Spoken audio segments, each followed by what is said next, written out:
Ma arvan, et paljud inimesed ei teagi, minu kuulajad, minu vaatajad, et ma olen oma elust vähemalt 15 aastat ja isegi natukene rohkem kui 15 aastat kandnud prille. Ja ma mäletan, et siis teismelise eas ma avastasin selle, et ma väga hästi ei näe ja niimoodi tasapisi siis väikesest miinusest iga aasta siis aina nagu süvenes see ja läks aina suuremaks nii-öelda miinuse kaugele nägemine. Nii et minu igapäevaelu ongi tegelikult see, et ma kannan hästi palju läätsesid ja kannan kogu aeg prille, mitte nüüd enam muidugi, aga tõesti selline üsna tüütu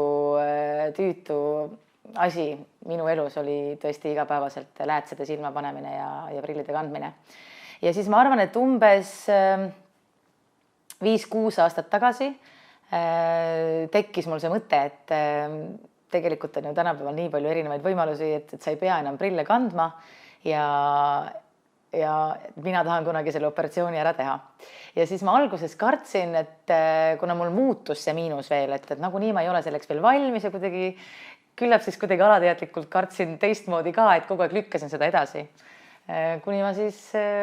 oma hea sõbranna käest kuulsin, et on olemas üks selline koht nagu Refocus silmakeskus ja ma julgesin minna uuringutele. Uuringud läksid kuidagi väga kiiresti, väga professionaalselt. Ma mäletan, kui ma sinna keskusesse sisse astusin, siis kuidagi kõik on selline hästi uhke, hästi soe, hästi puhas, kogu meeskond on hästi sõbralik ja kihvt oli näha tegelikult, kui palju tõesti sellist erinevat tehnikat on üldse olemas, et sinu silmi uurida, et mina olin ainult mäletanud seda, et silmaarsti juures siis vaatad üks klapp ees ja siis teine klapp ees ja siis on üks masin, mis korra näitab sulle neid mingeid pildikesi, aga seal oli neid masinaid ikka kõvasti rohkem, mis siis igatipidi neid silmi siis kontrollisid ja tilgutati erinevaid tilkasid ja see oli kõik selline väga põnev protseduur, aga ma arvan, et umbes tunnikene läks sellega aega ja siis oli juba selge, et jah, roheline tuli, võid operatsioonile tulla. Ma olin üsnagi valmistunud juba kuidagi mentaalselt mitu kuud selleks, et ma tean, et ma operatsioonile lähen, nii et kui see päev lähenes, siis mina võtsin seda kui sellist hetke või aega, et nüüd ma saan puhata, sest et ikkagi peale operatsiooni natukene aega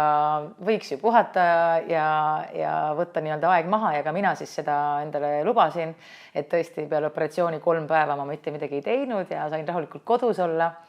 Kuigi tegelikult vajadust otseselt selleks ei olnud, ma oleks võinud juba järgmisel päeval toimetada ja kõike teha ja täitsa tundsin ennast väga hästi. Aga eks väikene ärevus oli ikkagi sees, et kutsusin oma abikaasa ikkagi endale järgi ja viis ta mind ilusti sinna ja küsis, kas kõik on ikka korras aga kuidagi ootamatult läks kõik nii ruttu, et mina ütleks küll, et mul sellist suurt närvi ei jõudnud üldse sisse tulla. Mina olen pigem selline inimene, kes üsna kergesti usaldab tegelikult teisi inimesi ja eriti oma ala professionaale ja kindlasti arstide suhtes on minul täpselt sama seisukoht, et kui ikkagi inimene on kõrgelt haritud arst ja spetsialist, siis ma kuidagi üldse ei kahtle selles. Aga muidugi olid mul ikkagi erinevad hirmud ja neid ma kohe siis ka samal päeval, kui olid uuringud, doktorilt ka küsisin, et ma mäletan, et esimene hirm oli muidugi see, mida vist kõigile räägitakse, kes silmaoperatsioonile lähevad, et sa kirjutad ju alla allkirja ja sa võid operatsioonilt tulla ja pimedaks jääda. Ja ma mäletan, et selle seisukoha või sellise nii-öelda müüdi doktor kohe kuidagi peletas minust eemale ja rääkis oma kogemustest, et tegelikult see ei ole kuidagi võimalik. Ja teine müüt oli kindlasti see, mida ma kartsin, et kui ma tahan äkki kunagi veel sünnitada, et siis äkki on võimalik, et ma kuidagi punnitan oma silmanägemise jälle halvaks. Ja ka seda ma tegelikult sain teada, et see ei ole võimalik. Nii et kuidagi minu sellised 2 suurt hirmu tõesti taandusid juba sellel samal päeval ja kuidagi läksin täitsa julgelt sinna operatsioonile. Nägema ma hakkasin kohe peale operatsiooni. Operatsioon kestis tõesti umbes 15 minutit ja ma mäletan, et kui siis sa oled selle operatsiooni laua peal, just kui peaaegu samamoodi nagu oleksid hambaarsti juures lihtsalt.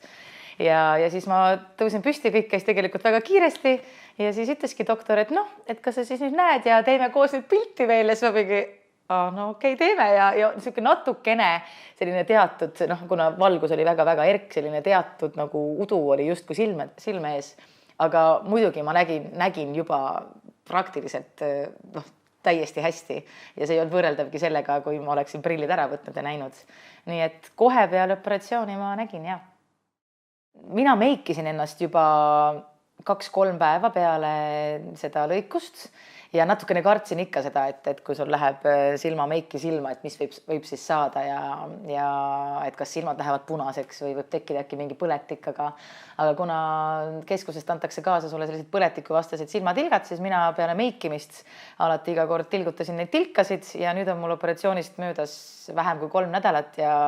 mul on väga palju meikimist ette tulnud, nii et mitte midagi pole juhtunud. Ma kindlasti soovitan kõikidele inimestele, kellel on nägemisega probleeme ja kes on tõesti juba võib-olla aastaid prille kasutanud ja läätsesid kasutanud. Kindlasti soovitan seda operatsiooni, sellepärast et kui on tänapäeval olemas sellised võimalused, nagu on see Smile laserlõikus, mis käib nii kiiresti, nii kergesti, et sa võid tõesti 24 tundi peale operatsiooni teha kõike, mida sa tahad ja sa ärkad hommikul ja sa näed selgelt kõike, sa näed detailselt oma mehe ja oma laste nägu ja selleks ei ole vaja mitte ühtegi abivahendit, et see tunne on ikkagi tegelikult imeline. Ma loodan, et kunagi see tehnika jõuab kuidagi ka nii kaugele, et äkki täitsa selliseid peaaegu pimedaid inimesi on ka võimalik täiesti sellise asjaga ravida ja neid nägijaks saada, et elu on ju ilus ja seda võiks ikkagi oma ilusa 2 silmaga näha.